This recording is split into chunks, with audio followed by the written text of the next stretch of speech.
O pessoal fala do Paulo Freire, o pessoal que está aí falando de educação, sem conhecer a educação do Brasil, fala do Paulo Freire, mas em pedagogia, o que se estuda realmente do Brasil é o Jean Piaget. E Jean Piaget, ele é um dos maiores pensadores da história e ele desenvolveu a psicologia do desenvolvimento e dividiu em 4 fases o desenvolvimento da criança.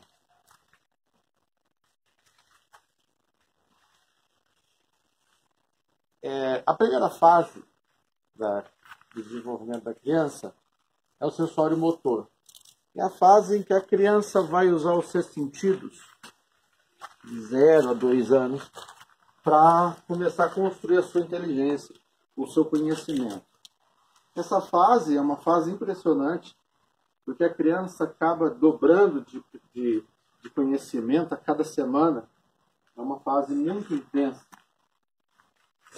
A segunda fase do desenvolvimento infantil, que é chamado pré-operatório, vai dos 2 anos aos 7. Nessa fase, a criança começa a ter um conhecimento, a desenvolver um conhecimento de imagens, símbolos, significado. E é por isso que ela aprende a falar. Então, ela vai desenvolver, através da linguagem, uma nova fase do seu conhecimento. Muito importante essa fase. A terceira fase o operatório concreto, é uma fase em que a criança começa a desenvolver, a partir dos 7 anos, ela começa a desenvolver o conhecimento matemático. Começa a trabalhar na mente dela e entender certas coisas que seria impossível na fase anterior. E essa fase é uma fase muito importante, porque vai prepará-la para o pensamento científico. Essa fase dos 7 aos 11 anos é uma fase em que a criança começa a usar a sua imaginação de forma eficaz. E por isso o professor, o pai, o educador, o tutor, deve desenvolver raciocínios, trabalhos, jogos, brincadeiras, exercícios que desenvolvam o pensamento matemático. Esse pensamento matemático vai acrescentar-se à linguagem e vai acrescentar-se aos sentidos, ao sensório motor, para que ela se desenvolva plenamente. E a partir dos 11 anos de idade, a criança passa para o operatório formal, que é aquele momento em que ela consegue fazer um trabalho mental e trabalhar com hipótese, pensamentos hipotéticos, imaginar e usar a imaginação aplicando o pensamento matemático.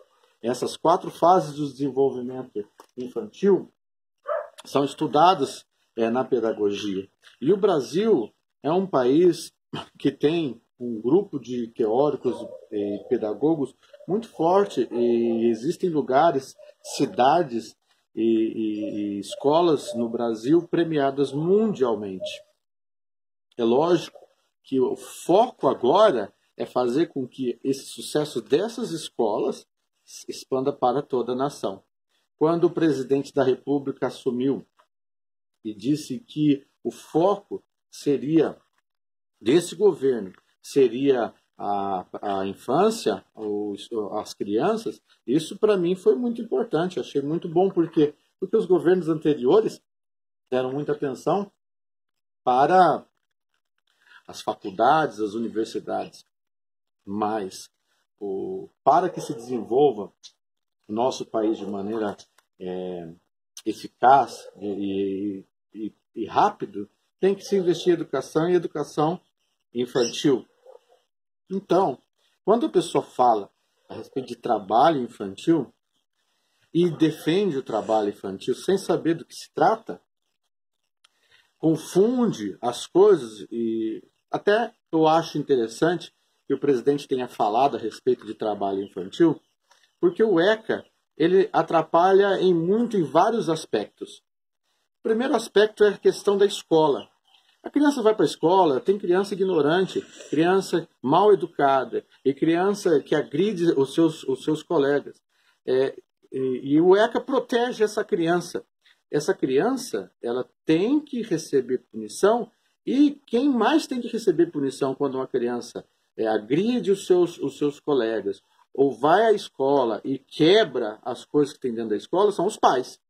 Então, deveria haver uma nova legislação que pune os pais pelo que a criança faz de errado na escola. Porque ela vai para a escola, ela tem que obedecer à autoridade do professor, ela tem que chegar na escola e se adaptar àquele ambiente e não atrapalhar aquele ambiente ali. Isso daí é um problema que os professores têm enfrentado nas escolas. As crianças, principalmente em bairros de periferia, que são expostas à violência, elas trazem essa violência para dentro da sala de aula. E precisa ser feito alguma coisa. Agora, não tem absolutamente nada a ver você comparar uma criança que trabalha junto com os pais, e tem muita gente querendo defender trabalho infantil sem entender o que realmente está sendo colocado na mesa. É totalmente diferente de uma pessoa que tem uma estrutura familiar. Por exemplo, as minhas filhas trabalham. Elas trabalham em casa, limpando a casa, lavando louça, lavando roupa. Entendeu? Nós ensinamos. As minhas filhas trabalham quando eu monto a Maria Fumaça nos eventos. Elas trabalham com a gente. É totalmente diferente um filho de padeiro que ajuda na padaria, um filho de fazendeiro que ajuda na fazenda, um filho de roceiro que ajuda na roça, um filho de farmacêutico que ajuda na farmácia. É totalmente diferente uma criança que trabalha, mas trabalha monitorada, vistoriada por um adulto, e no caso um tutor, e no caso seus familiares, do que aquilo que acontece no Pará, no Brasil, que as crianças trabalham nas carvoarias, trabalham e aí prejudica o seu desenvolvimento, prejudica a escola, não vai para a escola, acaba faltando e se machucam na carvoaria. E isso acontece no Brasil em vários lugares. Crianças são abusadas. Eu conheço trabalho que as crianças são retiradas das famílias, de tão abusadas que elas são, e vão para a casa da criança. Crianças que são expostas à violência, crianças que vivem em famílias de traficantes, de drogados, de pessoas que se prostituem, crianças que são abusadas, crianças que são colocadas para a prostituição, para que se consiga dinheiro. Então, o Brasil tem uma realidade muito complexa e não é qualquer... não existe solução simples e fácil e rápida para esse tipo de problema. As crianças, a partir dos 12 anos de idade, elas podem e devem exercer algum tipo de trabalho, mas qualquer que seja esse trabalho, não pode ser um trabalho que a prejudique, um trabalho que coloque ela em risco, um trabalho que faça com que ela o seu desenvolvimento seja interrompido, seja atrapalhado. Agora, a pessoa defender que todas as crianças do Brasil estão liberadas para trabalhar, isso daí é uma coisa que não tem cabimento, porque a realidade de cada criança é que importa. Cada criança tem uma realidade diferente da outra.